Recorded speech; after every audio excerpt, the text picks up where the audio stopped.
Well, welcome back to the Parents Podcast of Connection Point Christian Church. We're here with the Worldview directors, Zach Breitenbach and Trey Shigley, and this is a senior Worldview series where Zach and Trey are teaching about sharing your faith and what it really looks like to be a ambassador for Christ. And this has given some helpful tools to parents that might want to engage in a conversation. You've already taught this info to the students, so now it's kind of helping me as a parent be equipped to have good conversations. It's also just helping me be equipped as, in this case, what it is to be an ambassador for Christ, because I've been learning a lot as we dove in last week. This is now part 2 with Zach and Trey. So, Trey, we're going to go ahead and start with you. Why is it so important to avoid becoming competitive when sharing your faith and not looking for that mic drop moment that many people love on all the different YouTube videos out there? Yeah, this is super important because if you search YouTube or you're just browsing YouTube, you see all these like Christian shows up Muslim or Christian destroys atheist, and it's just you don't want that because it's not representing Christ well, and that's not the goal. It's not to make someone feel bad or look stupid. It's to have good conversations, be building relationships, be sharing the truth in a way that's in the way of Jesus, and not to win an argument, but to actually win a heart towards Jesus. And if you're really competitive, and because Zach and I were both college athletes, sometimes we can be that way, but you got to resist that a little bit because it's not going to be the best way to share your faith with someone if you're just looking to win. That's such a good reminder right off the bat, because you're kind of playing with two relationships. Really, you want the relationship over just being right, but you're hoping that there's some relationship that you could actually develop with this person, but ultimately, like, you're hoping that they find a relationship with Jesus. And if you cut off that relational thing just at being right, then you've kind of cut your feet out from under you. So when it comes to sharing your faith, then why do you think so many Christians want to avoid arguments about our beliefs?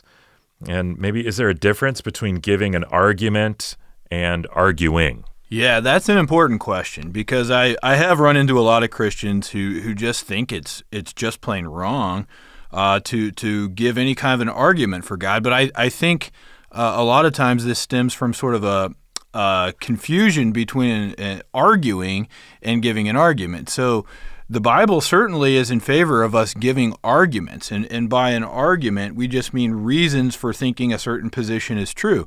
The Bible calls us in many places to defend the truth, to defend it with love, to give reasons for the hope that you have. There's this famous passage in 1 Peter 3, 15 to 16 that talks about always be ready, always be prepared to give a reasoned defense or an argument or an apologetic. It actually uses the Greek word apologia, where we get the word apologetic. So the Bible commands us to be ready to give reasons, and by that we mean arguments, but that doesn't mean the same thing as what we usually mean by arguing, which is sort of quarreling or fighting or that sort of thing. We want to avoid that at all costs, as we kind of talked about in our last podcast. You never win if anyone is upset or arguing. So very important that we not confuse the two and assume that we should never give arguments in the sense of reasons why we should believe in God, reasons why we should believe Christianity is true and not something else. The Bible commands us to do that, but it commands us to do this with gentleness, with respect, and in a winsome way. So guys, you talked a lot about the importance of asking questions and how Jesus asked a lot of questions. When he was in conversations with people, you found that a lot. He really knew how to engage with people kind of all walks of life and beliefs too. So what did you say about Jesus' use of questions? Yeah, when you look at Jesus, you would think, man, he's God in the flesh. So if anyone can just speak the truth and just tell us what to believe, it should be him. But when you look at the Gospels, there's 307 recorded questions that Jesus asked. And it's really funny if you focus on it. Like, people come up to Jesus all the time and they ask him a question and he doesn't answer. He asks them a question back. Or if he's teaching, he doesn't just say the truth that he wants them to know. He asks questions. And I think being God, he knows how we learn and how we process. And questions can be this way to help someone process it in their own space, in their own time. It's kind of a disarming way. Instead of just telling someone what they should believe, it's helping them come to the belief themselves. My wife is a counselor, a therapist. And what do you do in therapy? They ask you a lot of questions because they don't want to just tell you what to do. They want you to arrive at it yourself. And so that's why questions are such a powerful tool and why Jesus used them so much. So one of the hardest things about sharing your faith seems to be just getting into the faith conversation itself. So can you tell me a little bit, Zach, maybe about this idea of the 10-second window? What is that? Yeah, this is a concept that Greg Koukl talks about in his book Tactics, which we referred to in the previous podcast. Excellent book, highly recommended. Koukl talks about the 10-second window, which is basically this window of time where a friend of yours or someone you've kind of wanted to witness to and you've kind of never known how to do it, they say something that could open up the door to a faith conversation that you could springboard off of. Maybe they say something even negative about religion or about Christianity. Maybe they say religious people are always pushing their ideas, or maybe they just talk about something like, sometimes I wonder what happens to us when I die. And you just recognize, oh, this is something I could springboard off of and get into the faith conversation with this person that I've always wanted to have, but I've never quite known how to get into it. And what he suggests is resist the temptation to go on a sermon when that happens and just go on this long monologue and start, saying whatever you want to say. When the 10-second window happens, how do you capitalize on it? How do you keep the conversation going? How do you draw that person in? You do it by asking questions. So if somebody said something like, religious people are always just pushing their ideas on others, you might say something like, well, yeah, I don't really like pushy people myself, but I'd like to know what you think about it. It's interesting you say that. Why?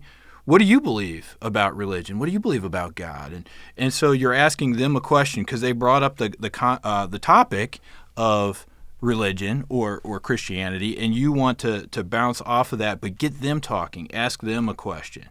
Or if someone says, sometimes I wonder what happens to us when we die, you could say, well, what do you think happens? That sort of thing. And just get them talking. Use questions to draw them in. And resist the urge to just sort of go on a monologue. It's way more engaging and gets the conversation flowing. Yeah, I could see where the window opens and then you jump right through or pull them right through or whatever when you just want to keep doors open, windows open, and keep the conversation going and use that wisely. So you guys talked a lot about how questions help with diagnosing the barriers that keep someone from Jesus. So let's wrap up by discussing that for a few minutes.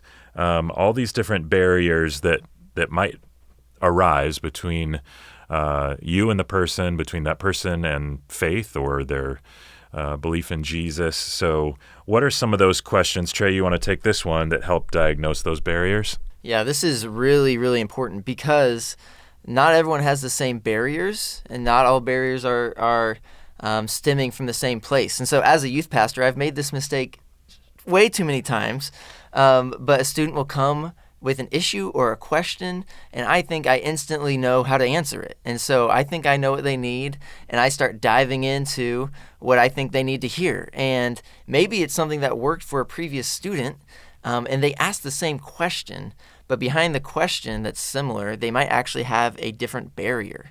And because I wasn't analyzing that, I gave them all of these words of wisdom that didn't even apply to them. And it just fell on deaf ears because that's not really what they needed. And so people have a lot of different barriers when it comes to faith. Maybe it's emotional barriers. someone in their family has died and they're mad at God. So it's not a question of, does God exist? Is he there? You don't need to prove God exists to them. They're just mad at him. And so it's more of an emotional barrier rather than an intellectual barrier. But for some people, it's more intellectual. Maybe other people have moral barriers where they know if they accept what the Bible says about Jesus, then their life is going to have to change morally, and that might be a barrier. Other people might have family barriers where they don't know how this change in belief might affect their social standing or their relationships in their life. And so if you aren't really figuring out and diving deep into figuring out what their barrier is, you aren't going to be actually able to effectively address that barrier and help them through it.